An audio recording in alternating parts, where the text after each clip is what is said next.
तो इन दूसरी तरफ इन दिनों सवाई माधोपुर में भूमाफियाओं के हौसले भी बुलंद नजर आ रहे हैं। रणथंभौर रोड स्थित सिवायचक भूमि पर कई सालों से कुछ रसूखदार लोगों ने अपना कब्जा कर रखा है।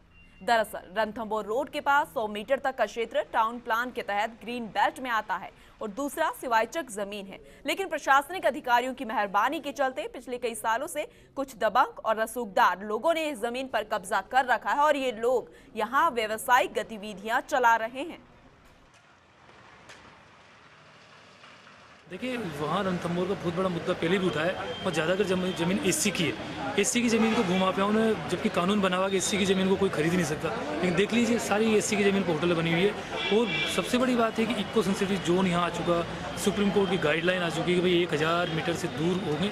उसके बावजूद प्रशासन से जब हम लोग सूचना के अधिकार पर मांगते हैं तो प्रशासन कहता है कि वहाँ तो 2002 के बाद में कोई निर्माण नहीं हुआ, जबकि होटलें आज भी धड़ल्ले से बन रही है। हालात ये है कि भूमाफिया के रणथंभौर में नहीं, पूरे सवाई माधोपुर में 2-2, 3-3 प्लाट रणथंभौर रोड पे खसरा नंबर 433, 34 और 435 और 36 जो है ये सिवायचक भूमि है। और रोड के साथ साथ में ये पूरा ग्रीन बेल्ट आता है। 91 के धारा 91 के अंदर इनके खिलाफ हम कार्रवाई कर रहे हैं।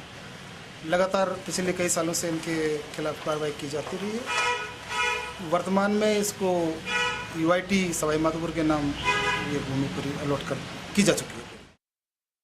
अभी पिछले कुछ दिनों से शिकायतें आ रही है रणथंभौर रोड को लेके, तो हमारे पटवारी को भी निर्देश दिया था और कल मैं खुद भी गया था। और हम कोशिश कर रहे हैं कि 3-4 लोगों की टीम बना के एक रेगुलर तरीके से हम प्रोसीड करें।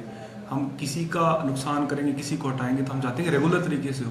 भाई 100 मीटर का जो एरिया है ग्रीन बेल्ट एरिया, उसमें कौन कौन बैठा है। 500 मीटर का जो नो कंस्ट्रक्शन जोन है उसमें आजकल कौन कंस्ट्रक्शन कर रहा है। काफ़ी लोगों ने होर्डिंग भी लगाए हुए हैं रणथंभौर रोड में जंगल की तरफ।